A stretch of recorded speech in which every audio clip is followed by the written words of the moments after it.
সকালবেলা ফাতেমার দরজায় একজন ভিক্ষুক এসে কারাঘাত করলেন। কে আছেন ঘরের ভিতরে? আমি শীতে কষ্ট করি, আমাকে একটা বস্ত্র দাও। ফাতেমা ঘর থেকে পরনের একটা পুরাতন কাপড় নিয়ে রওনা হয়েছে। দরজার সামনে গিয়া আবার ফিরে আসলেন। আয়েশা পরনের একটা নতুন কাপড় বিবাহের মাধ্যমে যেই আলী রাদিয়াল্লাহু তাআলা আনহু স্ত্রীকে হাদিয়া দিয়েছিলেন, স্ত্রীকে কাপড়টা গিফট করেছিলেন, ফাতেমা নতুন কাপড়টা হাতের মধ্যে নিয়ে আবার দরজার দিকে রওনা হয়েছে ভিক্ষুককে হাদিয়া দেওয়ার জন্য, ভিক্ষুকের হাতে দেওয়ার জন্য, দান করার জন্য। ফাতেমার সমবয়সী কিছু মহিলা ফাতেমার ঘরের ভিতরে মেহমান ছিলেন। ডাক দিয়ে বলেন, ফাতেমা, ভিক্ষুক ঘরের বাহির থেকে তোমার কাছে সাহায্য চেয়েছে, পুরাতন কাপড়টা দিলে হয়তো, সে তো তোমার কাছে নতুন কাপড় চাই নাই। ফাতেমা সাইয়্যিদাতুন নিসাই আহলিল জান্নাহ, জান্নাতের সকল নারীদের সর্দারনি। ফাতেমা বলেন, বান্ধবীরা ও আমার বোনেরা শোনো, তোমরা দেখতেছো ভিক্ষুক আমার কাছে পুরাতন কাপড় চেয়েছে, আর আমি ফাতেমা দেখি আমার আল্লাহ আমার কাছে নতুন কাপড় চায়। لن تنالوا البر حتى تنفقوا مما تحبون وما تنفقوا من شيء فإن الله به عليم। আল্লাহ বলেন, পরিপূর্ণ সওয়াব যদি নিতে চাও, পরিপূর্ণ নেকি যদি উপার্জন করতে চাও, তোমার পছন্দের প্রিয় বস্তু আল্লাহর রাস্তায় দান করো। আমরা কি করি?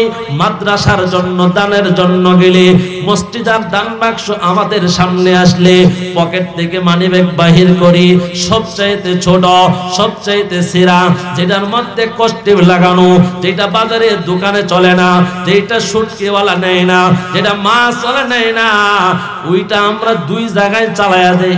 যেরকম কয় জায়গায়? এক হইল মসজিদ ও হুজুরে হাদিয়া দিয়া লাই। কি করি আমরা? অচল টাকা কি করি? হুজুরে হাদিয়া দেয়ালে, হুজুর আমার নাতিটা পরীক্ষা দিব, একটু দোয়া করেন, নেন। যেটার মধ্যে 3টা কোষ্টিপ মারে, এটা দিয়ে আলাই হুজুরে। কথা কয় না? দিই। আর না হয় টাকা দেয়, দান বাক্স সামনে আসছে, সেরাডারে টাইম না একবারে ফেসায়া ফুসা বাক্সের ভিতরে ঠেলা দিয়ে দেয়। একটু আপনারা বুঝে থাকলে বলেন, আল্লাহ কি পুরান টাকা চায়, অপছন্দ টাকা চায়, নাকি আমার কাছে যেই জিনিসটা প্রিয় ওইটা চায়? কিন্তু আমরা প্রিয়টা দেই কোথায় জানেননি? যে গান গায়ের নায়িকারে আমরা নতুন টাকা গিফট দেই, গলার হার দেই, নাকের ফুল দেই, আংটি গিফট করি। কথা কোন ঠিক কিনা? আর আমরা মসজিদে গেলে সিরা ফারা জিনিসটা দান করি। নবীর একজন সাহাবী এই আয়াত নাযিল হওয়ার পর হযরত তালহা আনসারী রাদিয়াল্লাহু তাআলা আনহু মদিনার পাশে একটা সুন্দর বিশাল বড় খেজুর বাগান, তার ইনকাম হইতো এই বাগান থেকে। আল্লাহর নবীর কাছে এই আয়াত যখন নাযিল হয়, আল্লাহ বলেন, ও হাবিব, আপনার উম্মতদেরকে বলে দেন তারা যেন তাদের প্রিয় বস্তুগুলা, পছন্দের জিনিসগুলা আমার রাস্তায় দান করে। যদি তারা পরিপূর্ণ সওয়াবের আশা করে, আমার ভাইয়েরা, হযরত তালহা রাদিয়াল্লাহু তাআলা আনহু আল্লাহর নবীর কাছে গিয়া কোরআনের আয়াতটা শুনলেন, এটার তরজমা জানলেন। বলেন, নবী গো, আমার সবচেয়ে দামি বাগান, এই খেজুর বাগানটা আমি দান করতে চাই। আল্লাহর নবী বলেন, বড় চমৎকার, তবে তুমি তোমার আত্মীয় স্বজন গরিব যারা এতিমদের মাঝে দান করে দাও। নবীর সাহাবীরা আল্লাহর রাস্তায় দান করেছে। আল্লাহর নবী বলেন, ইন্নাস সাদাকাতা লা তুদফিউ গদবার রাব্বি ওয়া তুদফিউ মাইতাতাসু। দান করলে 2টা লাভ হয়। 1 নাম্বার, দানের দ্বারা বালা মুসিবত দূর হয়ে যায়, বা দানের দ্বারা অ্যাক্সিডেন্ট থেকে বাঁচা যায়, মুসিবত থেকে বাঁচা যায়। 2 নাম্বার, আল্লাহর নবী বলেন, ওয়া তুদফিউ মাইতাতাসু। বিশ্বনবী বলেন, দানের দ্বারা অপমৃত্যু থেকে বাঁচা যায়। মুহাদ্দিসিনে কেরাম বলেন এখানে দুইটা কথা। এক নাম্বার হলো দান করলে, সদকা করলে, মসজিদ মাদ্রাসায় দিলে, এতিমখানায় দিলে আমার ভাইয়েরা অপমৃত্যু থেকে, দুর্ঘটনা থেকে বাঁচা যায়, অ্যাক্সিডেন্ট থেকে বাঁচা যায়। এর ব্যাখ্যা হলো দান করার দ্বারা মুসিবত দূর হয়ে যায়। আল্লাহর নবীর একজন পয়গম্বর জলিলুল কদর সুলাইমান আলাইহিস সালাতু ওয়াস সালাম, তিনি এমন একজন পয়গম্বর, বাতাসের কথা বলতেন। আমার ভাইয়েরা বাতাসের কথা বুঝতেন, পিপিলিকার ভাষা বুঝতেন, পাখির সাথে কথা বলতে পারতেন। হযরত সুলাইমান আলাইহিস সালামের কাছে একদিন সকাল বেলা একটা পাখি গিয়া অভিযোগ করলেন, ও বাদশা সুলাইমান, আমি আপনার রাজ্যে বসবাস করি, কিন্তু এই রাজ্যের আপনার একজন উম্মত, আমি বাসার মধ্যে ডিম পারি, আমার ডিমগুলা খেয়ে ফেলায়, আমি এটা সহ্য করতে পারলাম না, আমি আপনার কাছে বিচার দিলাম, অভিযোগ করলাম। সুলাইমান আলাইহিস সালাতু ওয়াস সালাম তাকে ডেকে নিষেধ করে দিলেন। দ্বিতীয় দিনও নিষেধ করলেন, আবার পাখির ডিম খায়। তৃতীয় দিনও নিষেধ করলেন, পাখির ডিম খায়। পাখি আবার এসে বলেন, সুলাইমান, আপনি তো আল্লাহর পয়গম্বর, বলেন আমার সাথে ইনসাফ ভিত্তিক বিচার করবেন কি করবেন না? আমার অভিযোগের অ্যাকশন কি আপনি নেবেন কি নেবেন না? সুলাইমান আলাইহিস সালাতু ওয়াস সালাম একজন জিনকে ডেকে বললেন, আজকে আমার উম্মত যদি গাছের মধ্যে গিয়া পাখির ডিম আনতে যায়, আমি নবী বলে দিলাম 2 দিন 3 দিন আমার কথা অমান্য করার কারণে আজকে কাছে উঠবে তো তোমরা ফালায়া ঠ্যাং ভেঙে দিবা, এটা হলো তার জন্য শাস্তি। ওই আল্লাহর পয়গম্বর সুলাইমান আলাইহিস সালাতু ওয়াস সালামের উম্মত সকালবেলা ঘর থেকে বাহির হয়েছে, আবার পাখির ডিম আনতে যাবে, হাতের মধ্যে রুটি খায়, গাছের দিকে যাচ্ছে। যাইতে যাইতে এমন সময় ভিক্ষুক বললেন, ভাই পেটে খিদা লাগছে, রুটি দাও। হাতের রুটিটা ভিক্ষুকের হাতে দিয়ে দিলেন, গাছের মধ্যে উঠলেন। সুলাইমান নবীর সিদ্ধান্ত ক্রমে জিন গাছের মধ্যে দাঁড়ায় দাঁড়ায় আছে।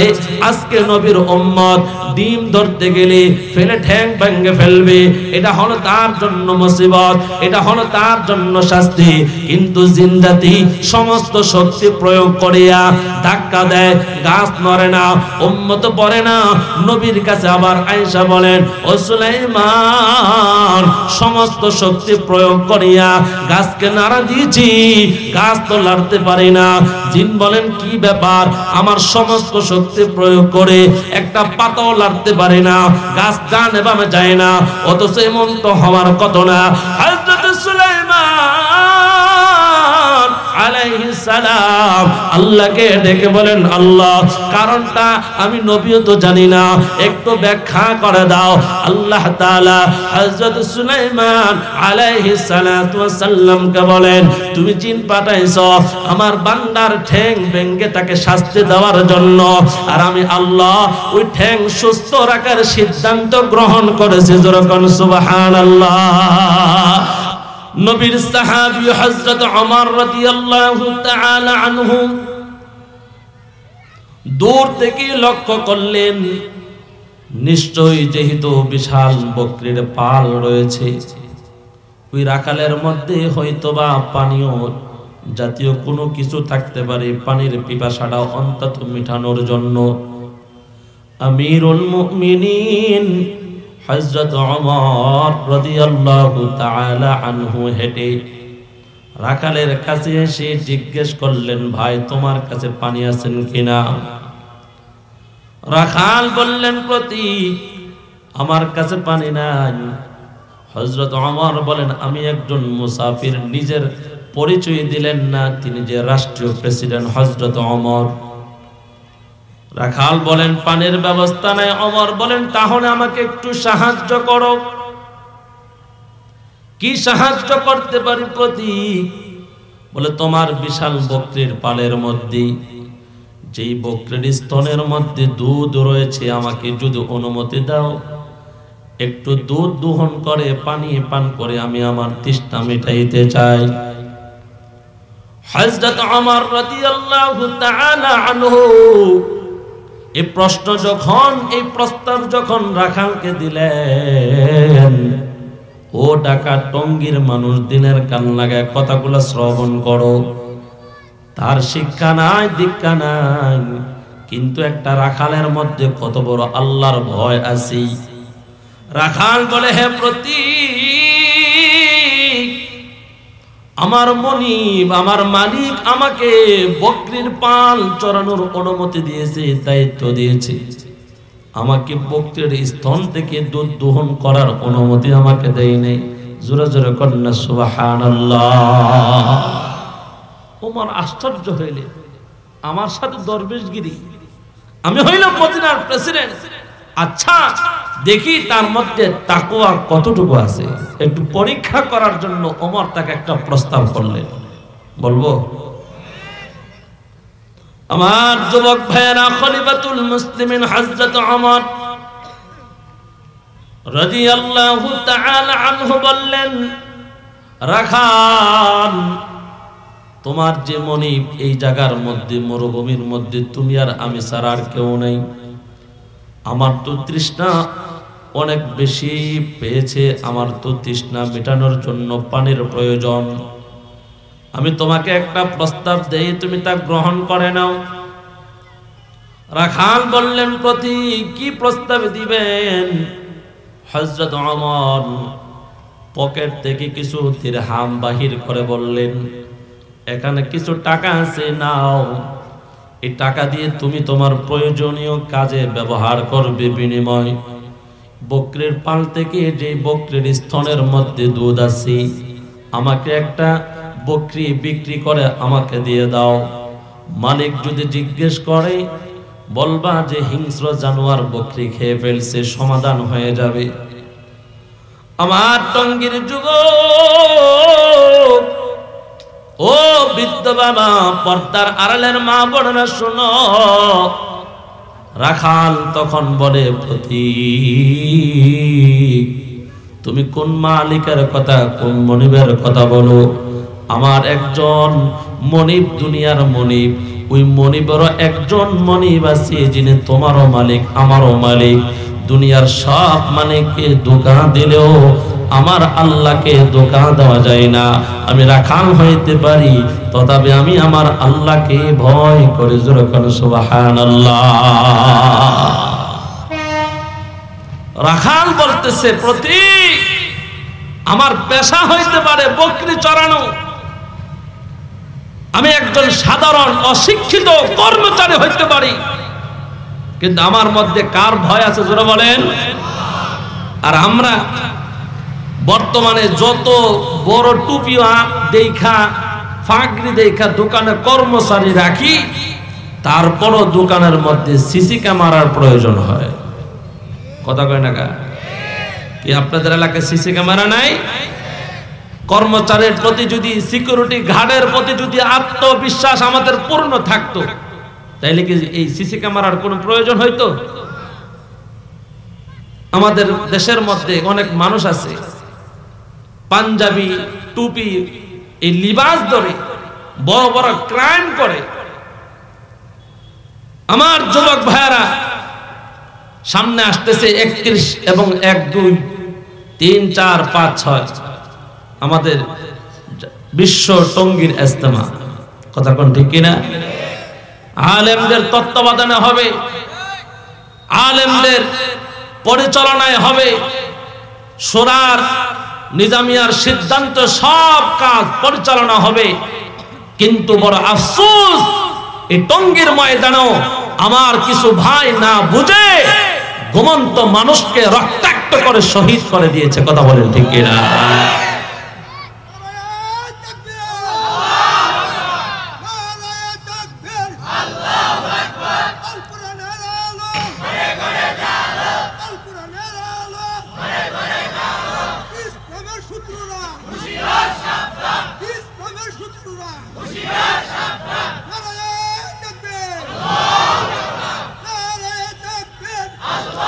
তবে আল কোরআনের আলো ঘরে ঘরে না, সব জায়গায় জ্বালতে হবে। কথা কোন ঠিক কিনা? রাষ্ট্র সমাজ থেকে যদি দুর্নীতি, জুলুম, হত্যা যদি বন্ধ করা যায়, তাহলে দেশের মধ্যে শান্তি ফিরে আসবে। আর শান্তি একমাত্র দুনিয়ার তন্ত্র মন্ত্র দিয়ে রাষ্ট্র পরিচালনা করলে শান্তি আশা করা যায় না। আল্লাহর কোরআন দিয়ে সংবিধান চালালে রাষ্ট্রীয়ভাবে শান্তির আশা করা যায়। হযরত ওমর চোখের পানি ছেড়ে রাখালের সামনে কান্না করলেন, আল্লাহর দিকে তাকায় বলেন, আল্লাহ, আমি খলিফাকে আমার রাখাল চিনে নাই, বকরির রাখাল চিনে নাই, কিন্তু তার যে তাকওয়া, আল্লাহ তুমি সাক্ষী থাকো যে আমি ওমরের জমানায় একজন রাখাল পর্যন্ত আল্লাহকে ভয় করতে। জোরে বলেন না সুবহানাল্লাহ। আমার যুবক ভাইয়েরা, বৃদ্ধ বাবারা, নবীর সাহাবায়ে কেরাম রাষ্ট্র পরিচালনা করেছেন, তাদের রাখালের মধ্যে দিনের ভয় ছিল, আল্লাহর ভয় ছিল, জাহান্নামের আগুনের ভয় ছিল। তারা ছিলেন মুত্তাকি, তারা ছিলেন তাকওয়াবান। আর আমরা দেখছি বিগত দিনে টিভির টেলিভিশনের মধ্যে পাঞ্জাবি টুপি লাগায় সালমান এফ রহমান, কথা বল না, লোকটা মিলে তাহাজ্জুদ পড়তো, কোরআন পড়ছে। আমার কথা যদি আপনাদের সন্দেহ হয়, ভিডিও ফুটেজ ইউটিউবে সার্চ দিবেন, তার বক্তব্য অনেকগুলো আছে। কি বলতো? আমি সারা রাত কোরআন পড়ি, তাহাজ্জুদ পড়ি। আর এখন দেখা যায় এই সূরা সব ব্যাংক ডাকাতের পিছনে তার অবদান। কথা বলতে হবে, ঠিক কিনা জোরে বলে। আমি প্রথমেই বলেছি, একটা হলো দুনিয়ার শিক্ষা, আর একটা হলো ধর্মীয় শিক্ষা। ও টঙ্গীর মুসলমান, আমি আপনাদেরকে বলি, আজ পর্যন্ত 2025 সালে দেশ স্বাধীন হওয়ার 52 বছর পরে এই মাদ্রাসার কোনো আলেম এই দ্বীনি প্রতিষ্ঠানগুলার মাল আত্মসাৎ করার অপরাধে মাদ্রাসার দান বক্সের টাকা, মসজিদের দান বক্সের টাকা, আমানতের খেয়ানত দ্বারা কি জেলখানায় গেছে? কেন যায় নাই? হুজুররা আল্লাহকে ভয় করে। জোরে করেন না, কাকে ভয় করে? আল্লাহ নিজে বলেন, ইন্নামা ইয়াখশাল্লাহা মিন ইবাদিহিল উলামা। আলেমরা যেই পরিমাণ আল্লাহকে ভয় করে, অন্য কোন মানুষের মধ্যে আল্লাহর ভয় সেই পরিমাণ নাই। যার কারণে আমার ভাইয়েরা, একজন সাধারণ পিয়ন কর্মচারী, তার অ্যাকাউন্টে কোটি কোটি টাকা থাকে। কথা কোন ঠিক কিনা? আমাদের দেশে অনেক যুবক আছে, বেকারত্ব জীবন, তবে তেলবাজি খুব ভালো পারে। কি বাজি? নেতাদের পিছনে পিছনে ঘুরে আর গরিবের রক্ত চুষে এদের ব্যাংকের অ্যাকাউন্ট বাড়ি হয়। কথা বলেন ঠিক কিনা? যখন বিবাহ করতে যায়, পাত্রীর বাবা জিজ্ঞেস করে, আপনি যে জামাই আমাদেরকে দেখানোর জন্য প্রস্তাব দিচ্ছেন মেয়ের জন্য, বিবাহে দেওয়ার জন্য, জামাই কি করে? মোটামুটি একটা স্যালারি পাই 15 থেকে 20,000, তবে আলগা ইনকামটা খুব ভালো। কি ইনকাম? আর কথা কন না, কোন ইনকাম? আলগা ইনকামটা খুব ভালো। ফিডা দিয়া টেহা লইয়া লাউন যা। কথা কন ঠিক না? মামলার ভয় দেখায় টাকা নেওয়া যায়। কথা কন না গা? মানুষকে বিভিন্ন ভাবে কষ্ট দিয়া হারাম পন্থায় মানুষ টাকা উপার্জন করে। এই দেশের সরকারি যত অফিস আদালতে আছে, আমি চ্যালেঞ্জ করে বলতে পারি, আল্লাহর নামে শপথ করে, প্রত্যেকটা সেক্টরে যদি একজন করে হাফেজ কোরআনকে নিয়োগ করা হয়, এই দেশের চোরে দুর্নীতি জুলুম বন্ধ হয়ে যাবে। কথা বলেন ঠিক কিনা? টাকা না দিলে ফাইলে সই হয় না। কথা কয় না গা? টাকা না দিলে আপনার দলিল টাকা দেখেন, এটা খারিজ হইতো না। কথা কয় না গা? দুর্নীতির আখড়ায় বসে জাহের করে জ্ঞান, দুর্নীতির আখড়ায় বসে জাহের করে জ্ঞান, কলম দিয়া কামায় টাকা, দরে সাধুর বান, ওরা শিক্ষিত শয়তান, ওরা শিক্ষিত শয়তান, ওরা শিক্ষিত শয়তান, ওরা শিক্ষিত শয়তান। ওরা হলো দেশের লাগি মহামারীর মতন, ফাইলে কলম ঠেকাইয়া চালায় ওরা নির্যাতন। দেশের টাকায় ওদের পেট, সুদের টাকায় ওদের পেট, করে যে টান টান।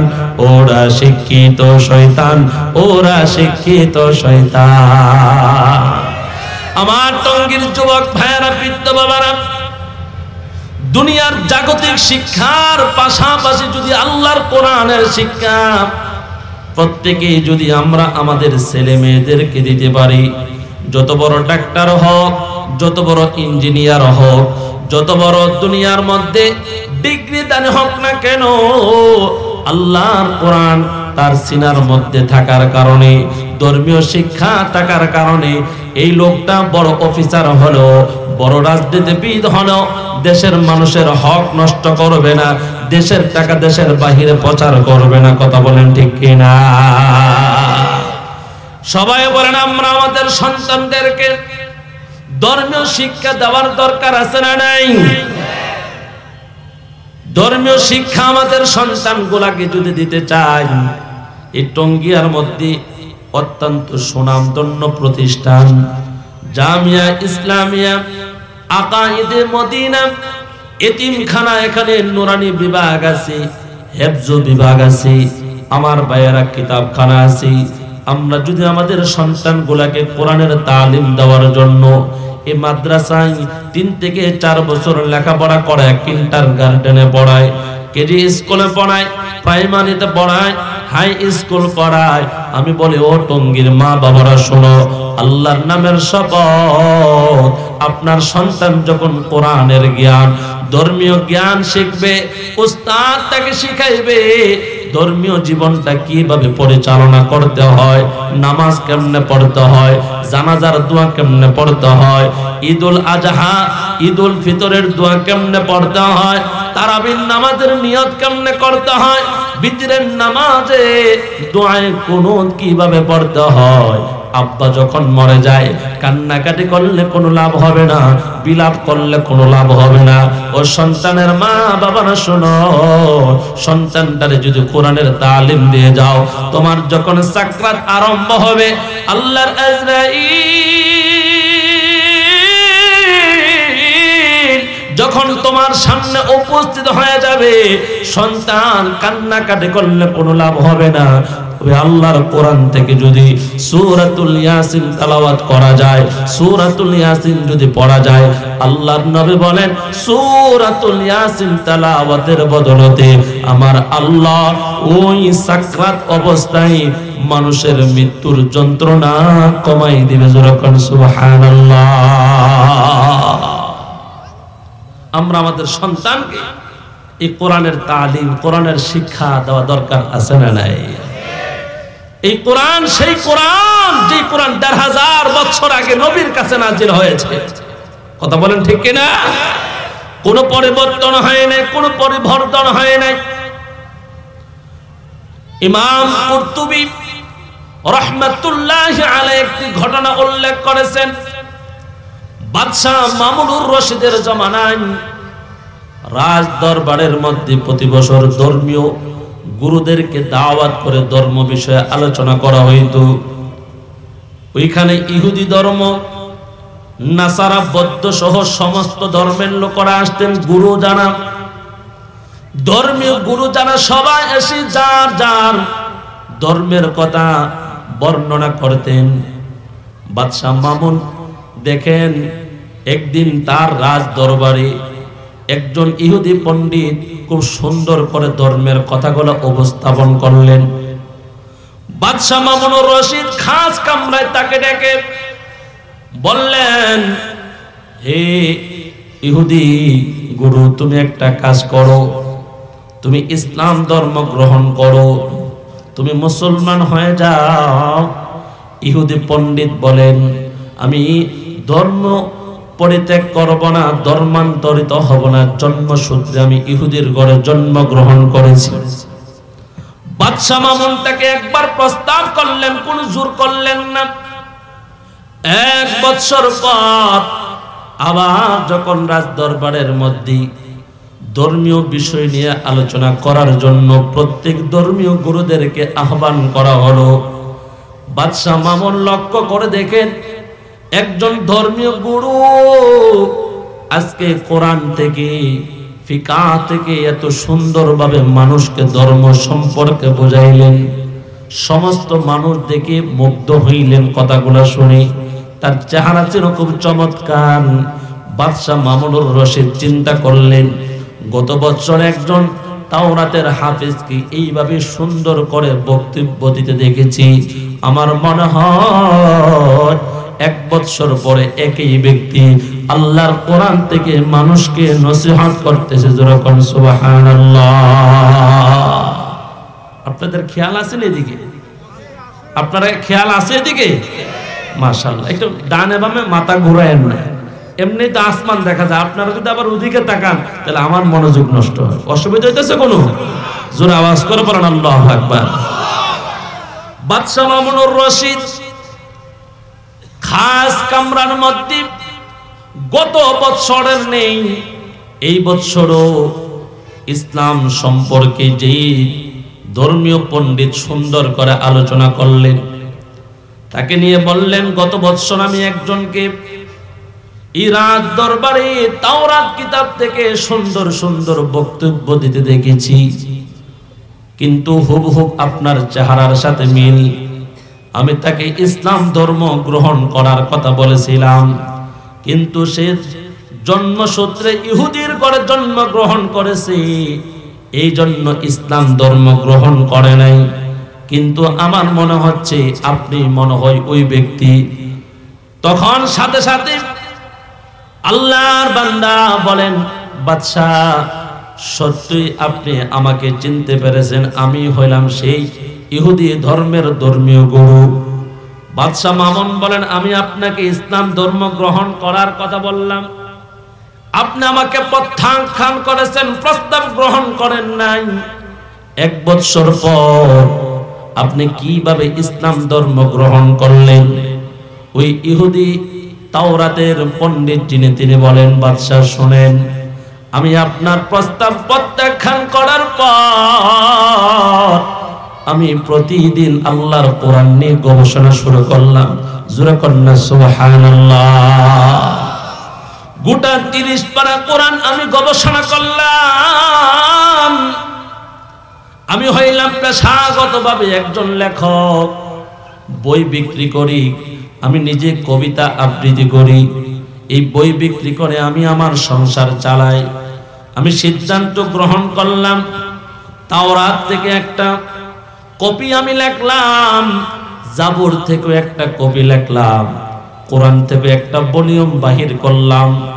সবগুলার মধ্যে তাওরাতের মধ্যে পরিবর্তন করেছি, ইনজিলের মধ্যে পরিবর্তন করেছি, কোরআনের মধ্যে আমি কিছু নিজের মন গড়া মতে পরিবর্তন করেছি। আমি বিকাল বেলা 3টা বই নিয়ে সর্বপ্রথম ইহুদিদের গির্জার সামনে গেলাম। এরা আনন্দ চিত্তে এদের তাওরাত কিতাবটা কোনো যাচাই করলেন না, বাছাই করেন নাই, আমার হাত থেকে টাকা দিয়ে সবাই কিনে নিয়ে গেল। আমি আবার বিকাল বেলা ইনজিল গ্রন্থ নিয়ে আমি ইহুদি নাসারাদের খ্রিস্টানদের গির্জার সামনে গেলাম, তারাও ইনজিল কিতাব আমার কাছ থেকে নিয়ে গেল। আমি এর পরের দিন আল্লাহর কোরআন, যেটা আমি নিজের হাতে পরিবর্তন করেছি, মুসলমানদের মসজিদের সামনে নিয়ে সকাল থেকে সন্ধ্যা পর্যন্ত দাঁড়াইছি। যে আল্লাহর বান্দা মসজিদে নামাজ পড়তে আসে, কোরআনটা হাতে নেয়, পৃষ্ঠাটা খুলি, জবর জের পেছে নক্তাগুলা ঠিক আছে কিনা সবগুলা যাচাই বাছাই করে দেখে কিছু মনে হয় ভুল আছে। তাদের অন্তরে সন্দেহ লাগার কারণে সারা দিনের মধ্যে একটা বই আমি বিক্রি করতে পারি নাই, কোরআনের একটা কপি আমি বিক্রি করতে পারি নাই। আমি বুঝে ফেলেছি নবীর কাছে 1500 বছর আগে আল্লাহর কোরআনটা যেইভাবে নাজিল হয়েছে, আজ পর্যন্ত আল্লাহর কোরআনটা ওইভাবে সংরক্ষিত আছে। কারণ এই কোরআন সংরক্ষণের দায়িত্ব আল্লাহ দুনিয়ার কোন নবীকে দেয় নাই, দুনিয়ার কোন বাদশাকে আল্লাহ দেয় না। আল্লাহ বলেন ইন্না নাহনু নাযালনা যিকরা ওয়া ইন্না লাহু লাহাফিযুন।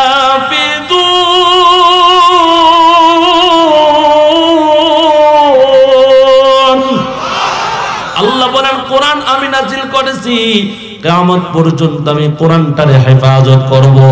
আমেরিকা চাইলে কোরআন ধ্বংস করতে পারবে না, ইসরায়েল চাইলে কোরআন ধ্বংস করতে পারবে না। ইরিদুনা লিয়ুতফিউ নূরাল্লাহি বিআফওয়াহিহিম আল্লাহু মুতিম্মু নূরিহি ওয়ালাউ কারিহাল কাফিরুন।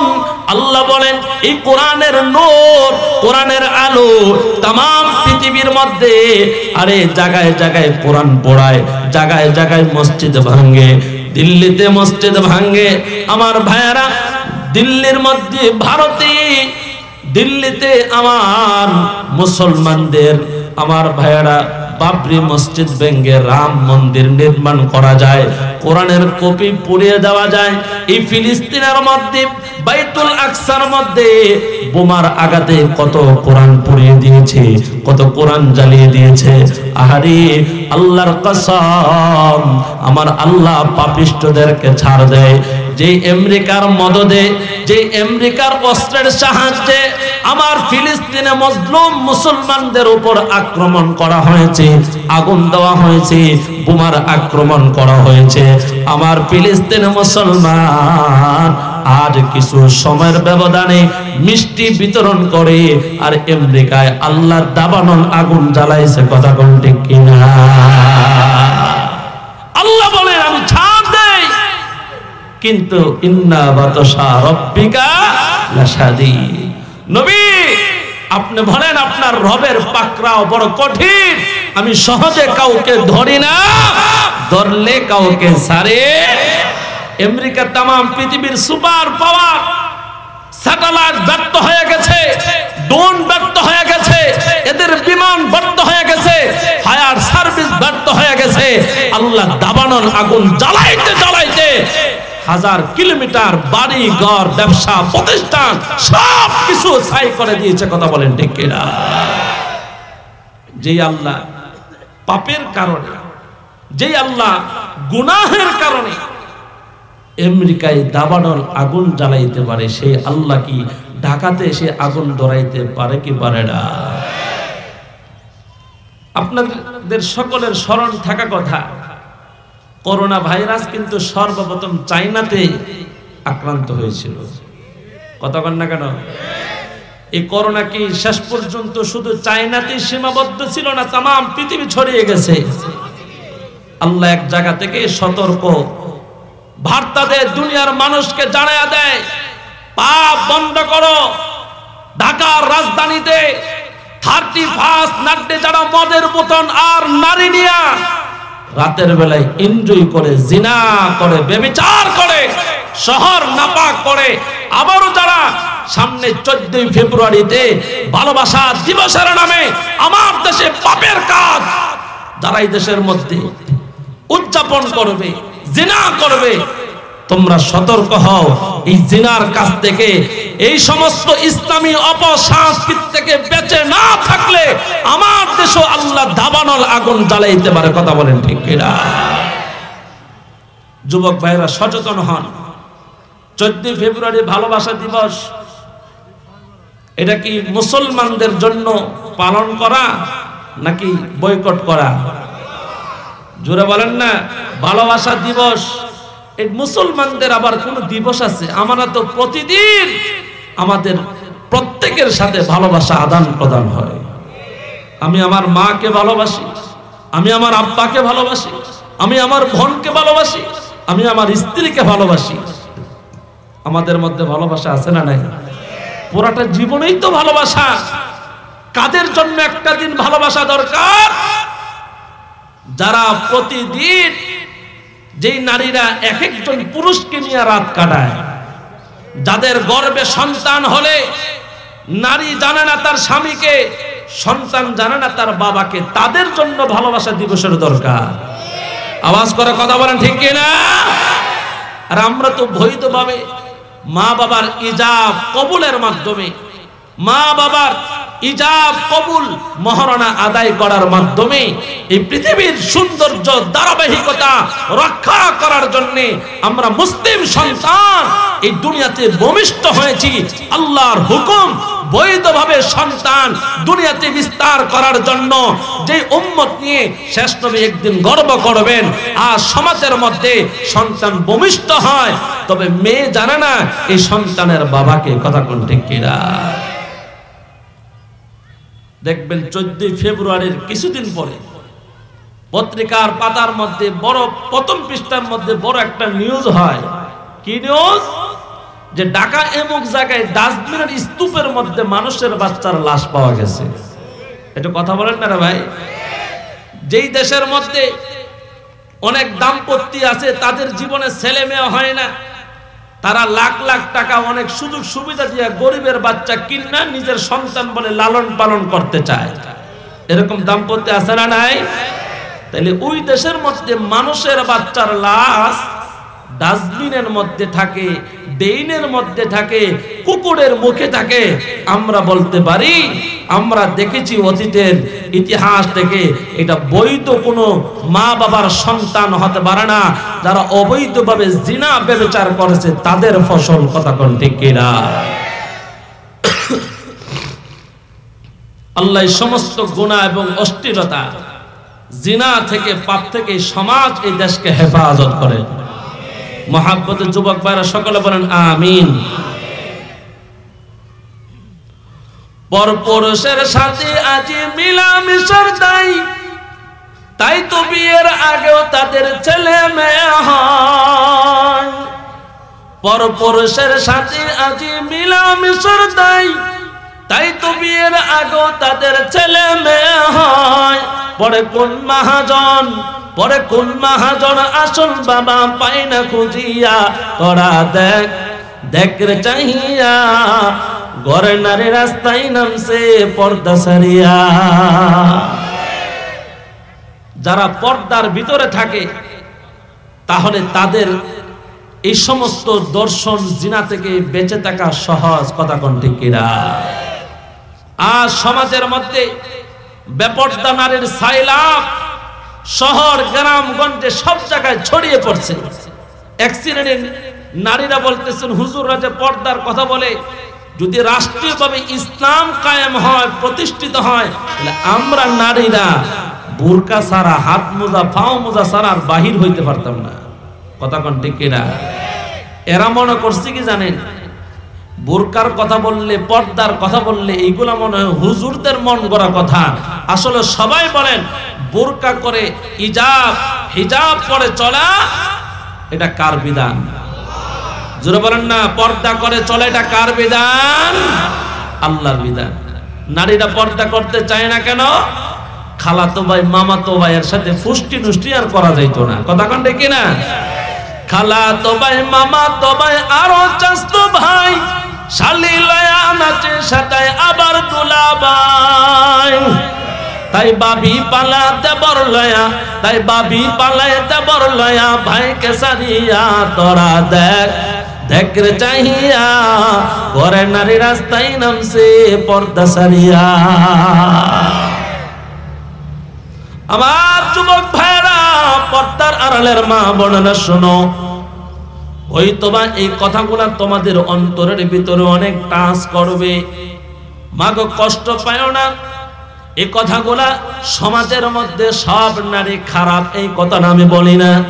আল্লাহর নামের শপথ, সমাজের প্রতিটা নারী যদি খারাপ হইতো রে, আজকে টঙ্গীর ময়দানে মুসলমান মাহফিলে খুঁজা পাওয়া যাইতো না। কথা বলেন ঠিক কিনা?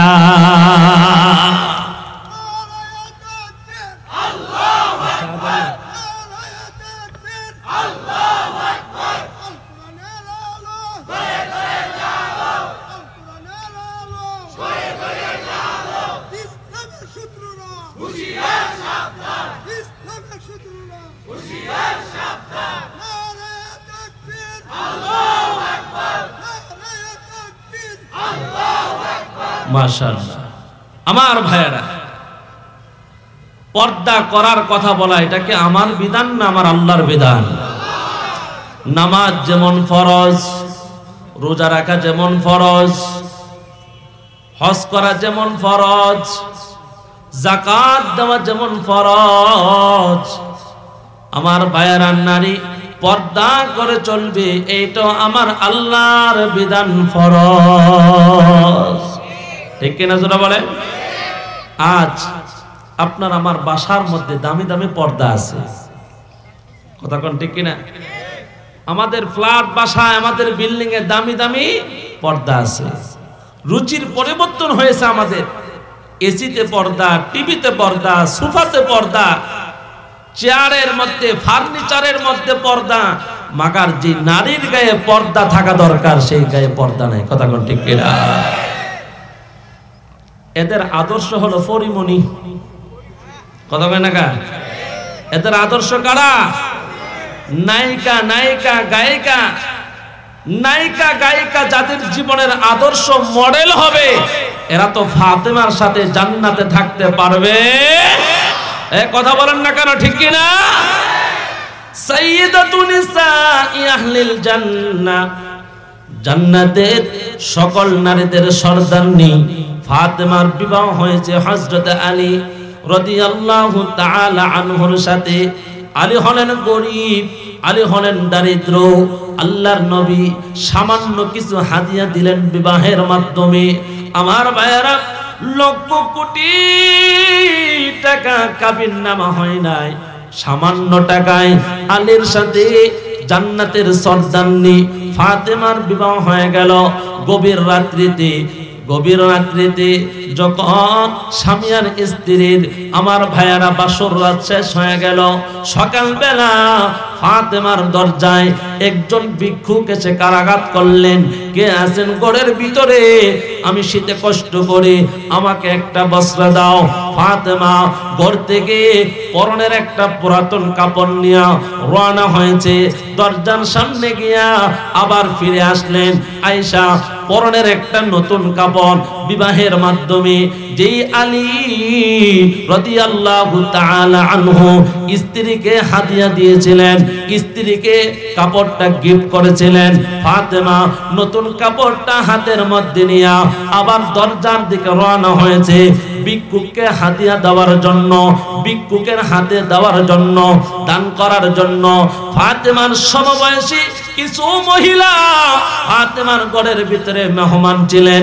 ডাক দিয়ে বলেন, ফাতেমা, ভিক্ষুক ঘরের বাহির থেকে তোমার কাছে সাহায্য চেয়েছে, পুরাতন কাপড়টা দিলে হয়তো, সে তো তোমার কাছে নতুন কাপড় চাই নাই।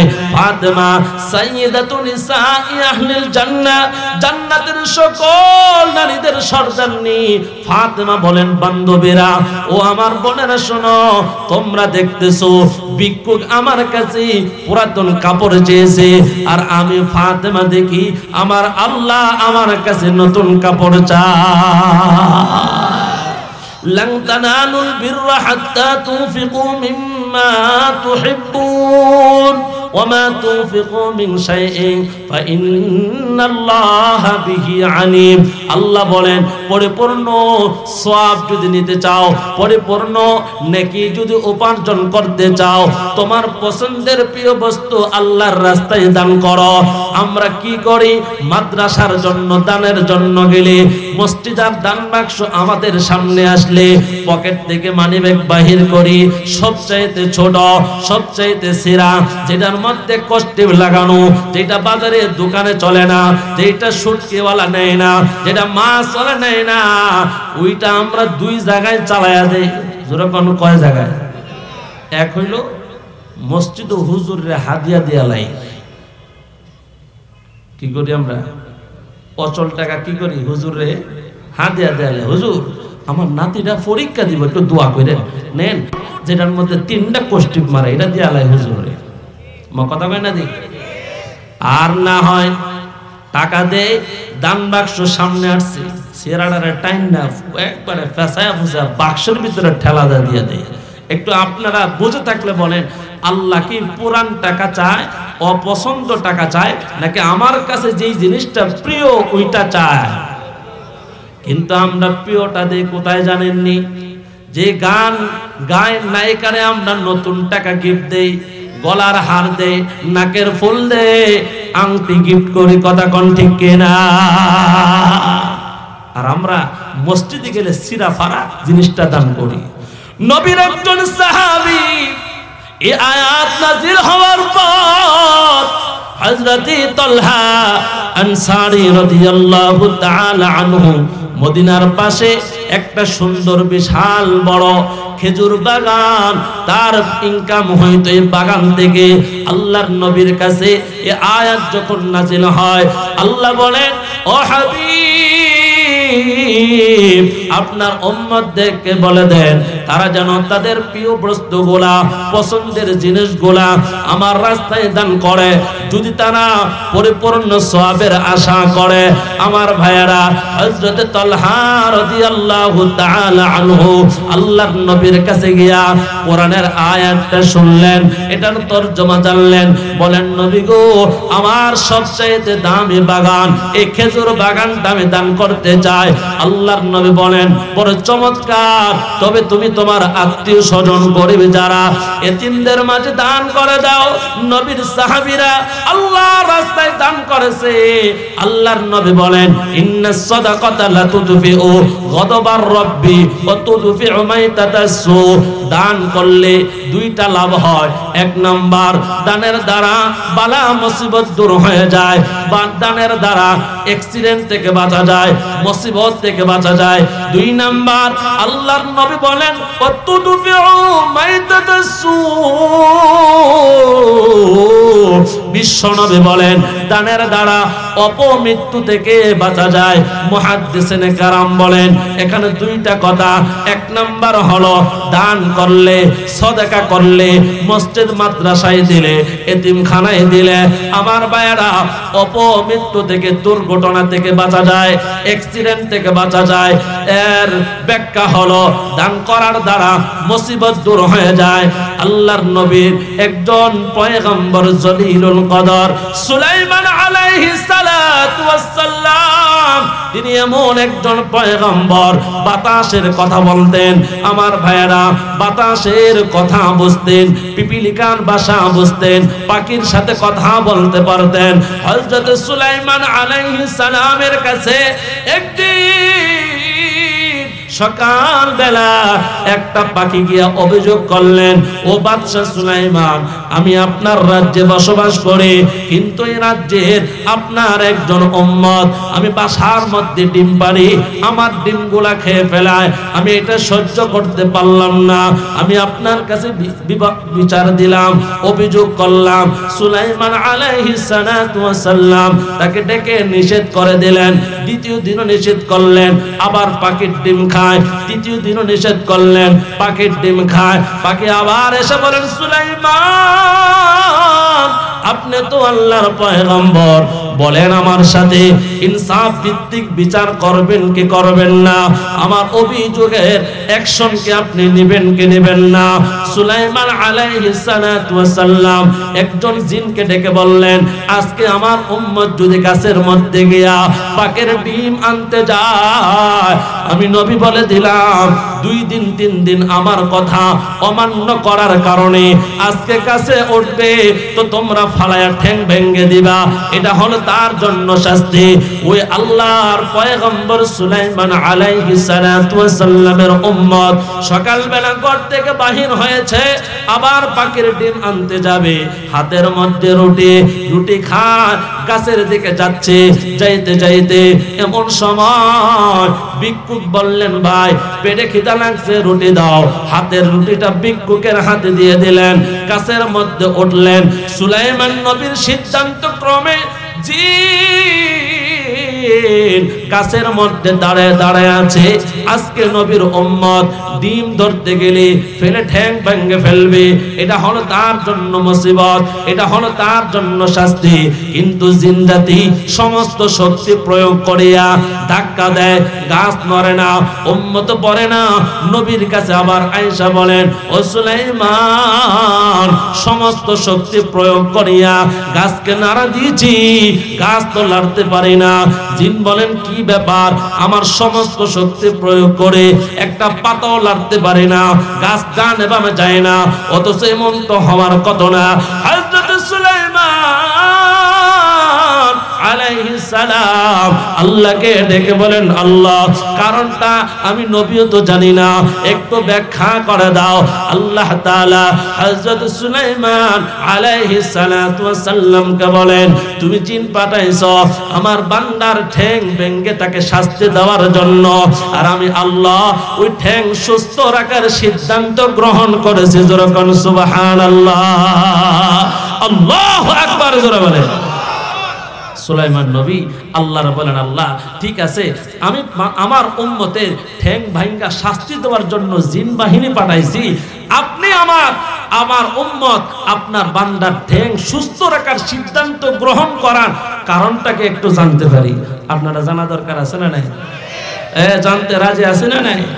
আল্লাহ বলেন, আমার বান্দা সকালবেলা রুটি হাতে নিয়ে খাইতে খাইতে চাইতেছিল, আমার একজন ক্ষুধার্ত বান্দা তার কাছে হাত পাচ্ছে, সে হাতের রুটিটা তাকে দান করছে। সুবহানাল্লাহ। সামান্য দানের কারণে আমি আল্লাহ সিদ্ধান্ত গ্রহণ করেছি, আজকের দিনে আমার বান্দার যত মুসিবত আছে আমি আল্লাহ তার জিম্মা তাকে হেফাজত করব। কোন সুবহানাল্লাহ। ও পয়গম্বর, আপনি পাঠাইছেন জিন, আমি পাঠাইলাম ফেরেশতা। ফেরেশতাকে বললাম আমার বান্দাকে গাছ সহ হেফাজত করবা, সাবধান আমার বান্দা যেন গাছ থেকে পড়ে বান্দা যেন কোনো ব্যথা না পায়। আমি বলে, ও টঙ্গের মুসলমান, ভোর থেকে বাহির হয়েছি, রিক্সা থেকে পয়রা হাঁটু চুলায়া যায়, হাত চুলায়া যায়, পাও ভেঙ্গে যায়, হাত ভেঙ্গে যায়। আরে কত দুর্ঘটনা, অ্যাক্সিডেন্ট হয়, কত মানুষকে রোডের মধ্যে মরতে দেখি। তাহলে আমরা প্রতিদিন সকাল থেকে সন্ধ্যা কত মুসিবত মাথার মধ্যে নিয়ে রাজধানীতে চাকরি করি, ব্যবসা করি, আমরা কি আল্লাহর রাস্তায় কেউ যদি হাত পাতে কিছু দেওয়ার দরকার আছে না নাই? দিলে লাভ কার? যেটা বলেন না, কার লাভ? দুই নাম্বার, আল্লাহর নবী বলেন, অপমৃত্যু থেকে আল্লাহ তাকে হেফাজত করেন। মুহাদ্দিসিনে কেরাম বলেন, আমার যুবক ভাইরা, বৃদ্ধ বাবারা, পর্দার আড়ালের মা বোনেরা, অপমৃত্যুর ব্যাখ্যায় আল্লাহ তাআলা বলেন, আল্লাহর নবী বলেন, অপমৃত্যুর ব্যাখ্যা হলো অনেক মানুষ আছে দুনিয়ার মধ্যে অনেক পাপ করে বেড়ায়, অনেক অন্যায় করে, অনেক গুনাহ করে। কিছু কিছু মানুষ আছে মরণের পূর্বে তাবলীগে চিল্লায় যায়, যায় কি যায় না?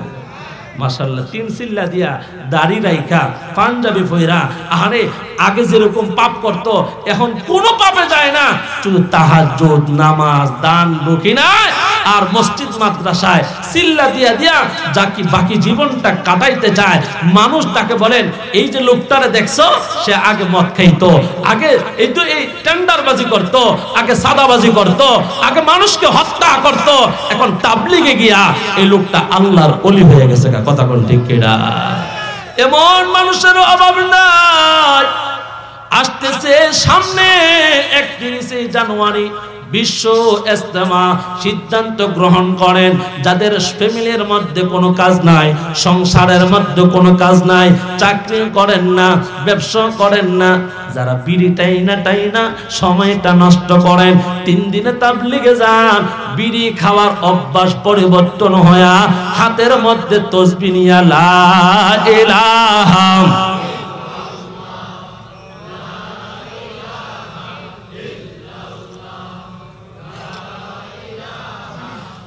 লা ইলাহা ইল্লাল্লাহু মুহাম্মাদুর মুহাম্মাদুর রাসূলুল্লাহ।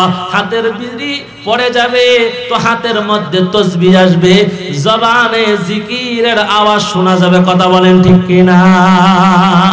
তাহলে এই টঙ্গীর ময়দানে তাবলীগের সাথে আমাদের সম্পর্ক রাখা দরকার আছে না নাই? জোরে বলেন আছে না নাই? হাতে বিড়ি থাকবে না তো পকেটে থাকবে মেসওয়াক, পকেটে থাকবে টিস্যু, পকেটে থাকবে তাসবিহ। এই সুন্নতি জীবন নিয়া দস্তরখানায় খানা খায়া বাকি জীবনটা যদি কাটাইতে পারো, নবীওয়ালা কাজের সাথে আলেমদের সোহবতে থাইকা যদি চলতে পারো, গুমরাদের সাথে সাতপন্থীদের সাথে যদি না থাইকা আলেমদের সোহবতে থাকো, উলামায়ে কেরাম নবীদের সাথে জান্নাতে থাকা সম্ভব হবে। কথা বলেন ঠিক কিনা? কারা কারা রাজি? দুই হাত তুলে আল্লাহকে দেখো। আল্লাহু আকবার, আল্লাহু আকবার। জয় করে গালো, জয় করে গালো। ইসলামের শত্রুরা হুঁশিয়ার সাবধান, ইসলামের শত্রুরা হুঁশিয়ার সাবধান। আল্লাহু আকবার, আল্লাহু আকবার। 31শে জানুয়ারির ইজতেমা বলেন সফল হোক। আলেমদের তত্ত্বাবধানে ইজতেমা, জোরে বলেন, আরো জোরে। আলেমদের ইজতেমা সফল হোক। সবাই চাই কি চাই না? আল্লাহ সবাইকে কবুল করেন, আমিন বলেন। আমার ভাইয়েরা, আমাদের স্লোগান হবে আমরা আলেমদের সাথে আছি। বলেন কোরআন হাদিস যেখানে, উলামায়ে কেরাম যেখানে, গুমরাহি আছে যেখানে। সবাই তো কয় না, ব্যাপার কি?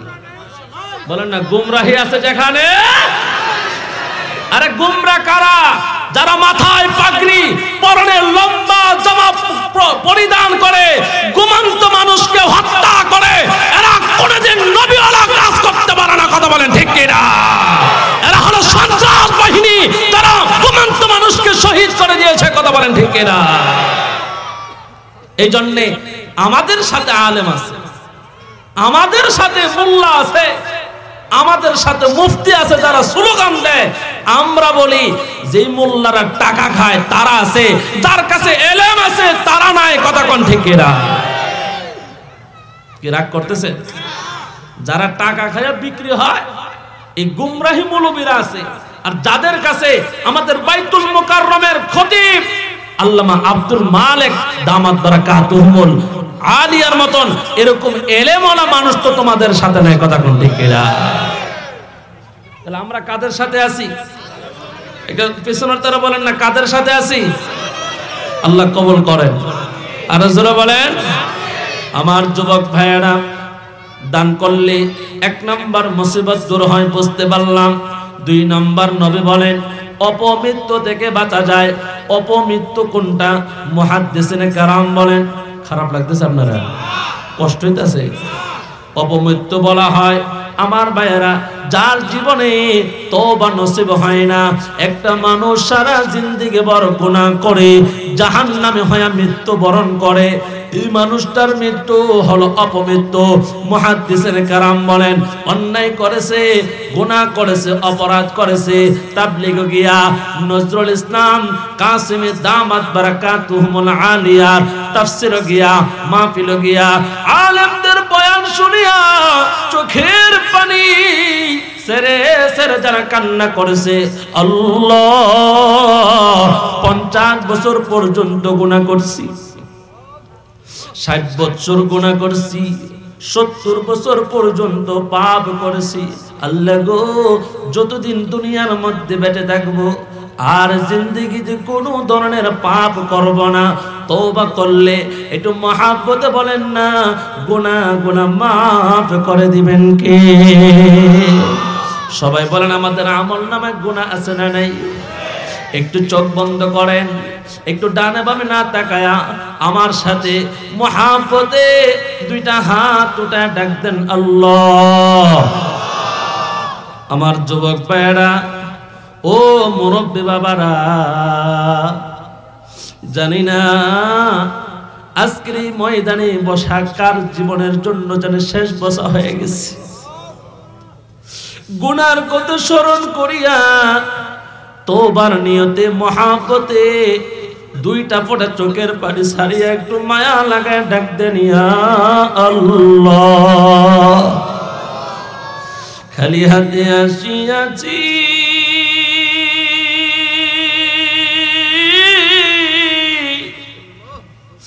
মাওলা দরবারে তোমার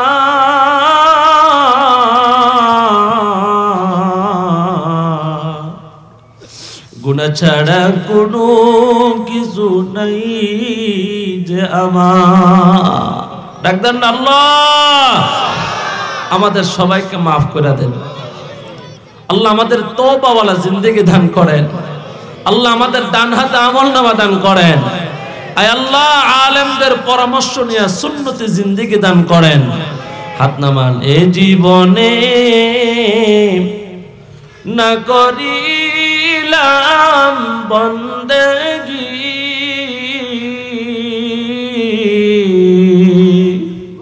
গুনাহ করে কাটাইলাম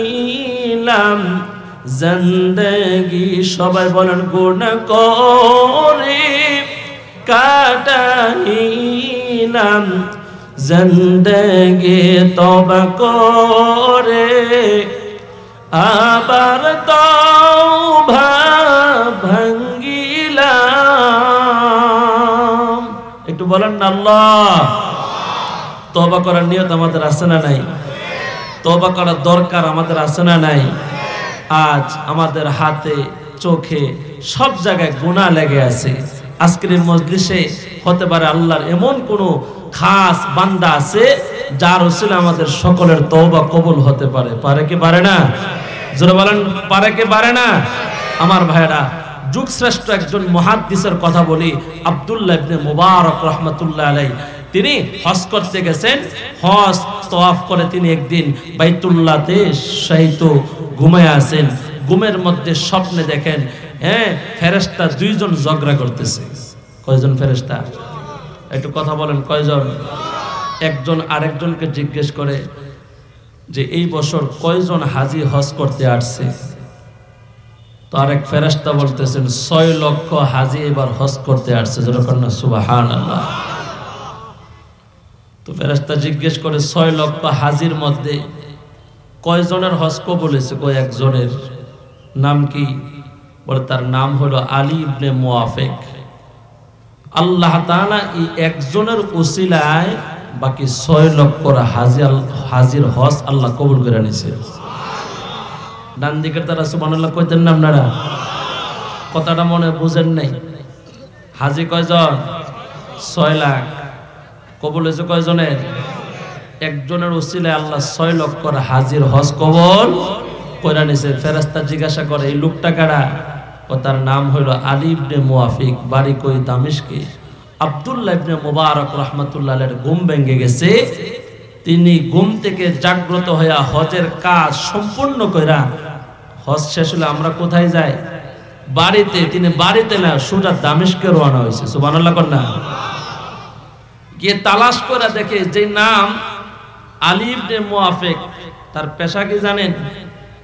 রাস্তার মধ্যে জুতা ছিল মুসি মুসি। সুবহানাল্লাহ কইতেন না? আব্দুল্লাহ ইবনে মুবারক রাহমাতুল্লাহি আলাইহি তিনি তার পরিচয় তুলে ধরলেন না, তবে মক্কার চত্বরে ফেরেশতার ঘটনা, স্বপ্নের ঘটনা তার কাছে খুলে বললেন। লোকটা চোখ দিয়া পানি ছেড়ে বলেন, হুজুর তাহলে এবার শুনেন হজের কাহিনী। আপনারা শুনতে রাজি আছেন? মনোযোগ দিয়া শুনেন। 30 বছরের সাধনা, 30 বছরের জল্পনা, এই বছর হজ করতে মক্কা মদিনায় যাইমু। আমার কর্মের টাকা থেকে গড়ের মধ্যে অল্প অল্প করে 3000 দিরহাম আমি জমাইছি 30 বছরে। জোরে কন্যা কয় বছরে? কিন্তু রাতের বেলায় স্বামী আর স্ত্রীর গড়ের মধ্যে যখন শুয়ে পড়লাম ঘুমামু, আমার বিবি ছিল প্রেগন্যান্সি, বাচ্চা হবে। রাত্রির গভীরে গোশতের ঘ্রাণ তার নাকের মধ্যে লাগছে। আমাকে ঘুমন্ত অবস্থায় ডাইকা ওঠায় বলেন, স্বামী মনে হয় কোনো প্রতিবেশীর ঘরে গোশত রান্না করা হচ্ছে, একটু যাও। আমার গোশত লাগবে না, যদি তরকারির একটু ঝোল অথবা রসা পাও এইটা দিল আমি একটু খাইতাম মনে চাইছি। আমাদের মা চাচিদের একটা অভ্যাস হলো, বাচ্চার পেটে আসলে খাইতে মনে চায় হঠাৎ হঠাৎ বিভিন্ন জিনিস। কথা কোন ঠিক কিনা? আলী ইবনে মুআফিক লজ্জা রাখলেন না। ও টঙ্গীর মানুষ, দিলের কান লাগা ঘটনা শুনো, কিচ্ছা কাহিনী বলা অভ্যাস নাই, আমার উদ্দেশ্য নয়, কিন্তু এখান থেকে শিক্ষা করার অনেক কিছু আছে। কথা কোন ঠিক কিনা?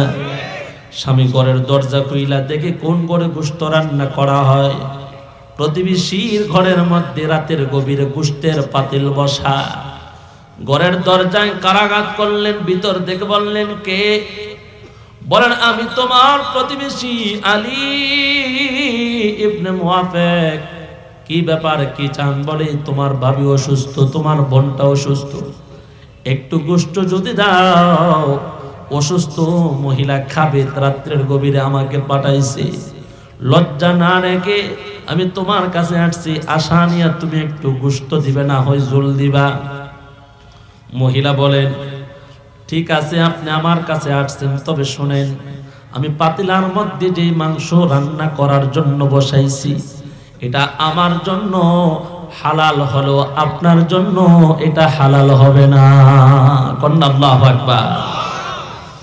আলী ইবনে মুআফিক কারণ জিজ্ঞেস করলেন, কেন আমার জন্য হালাল হবে না? ভিতর থেকে মহিলা হাউমাউ করে বাচ্চাদের মতন কাঁদে।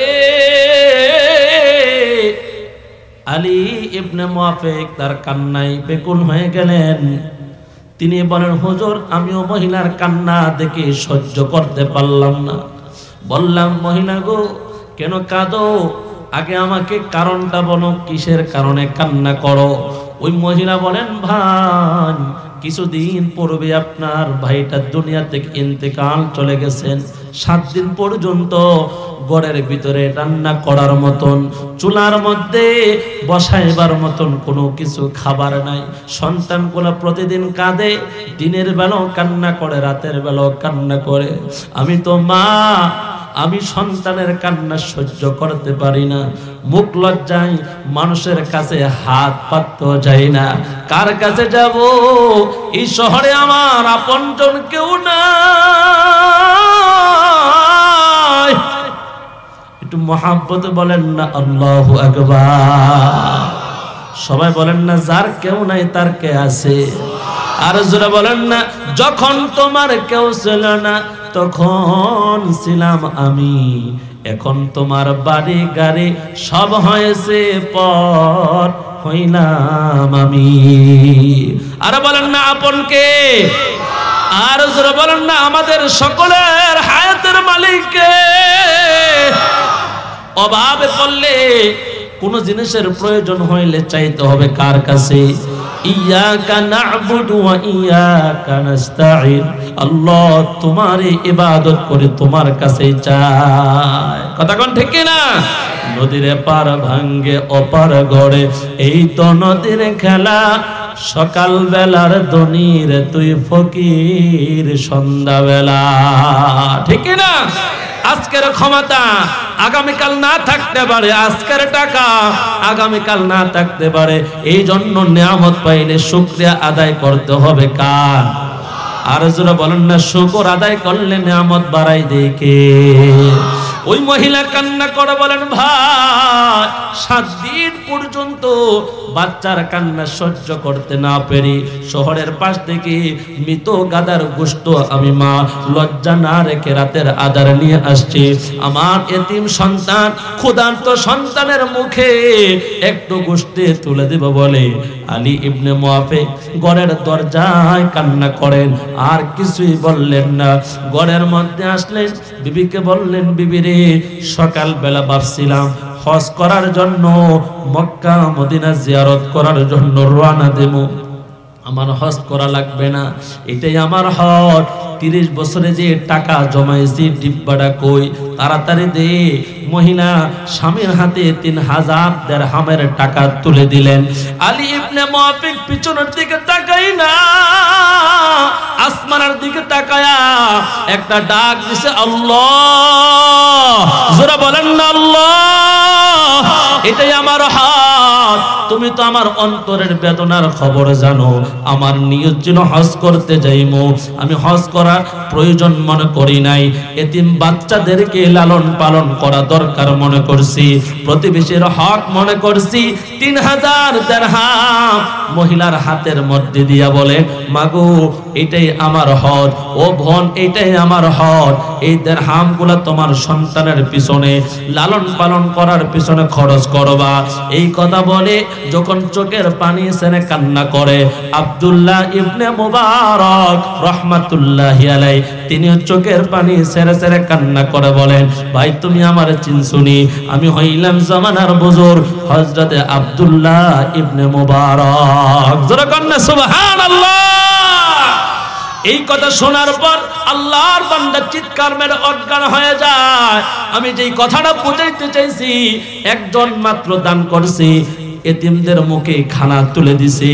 হজ করার নিয়ত ছিল, করতে পারে নাই। মক্কায় যাওয়ার নিয়ত ছিল, যাইতে পারে নাই। বলেন না তার যে আফসোস, তার যে আক্ষেপ, আমার আল্লাহ দেখে কি দেখে না?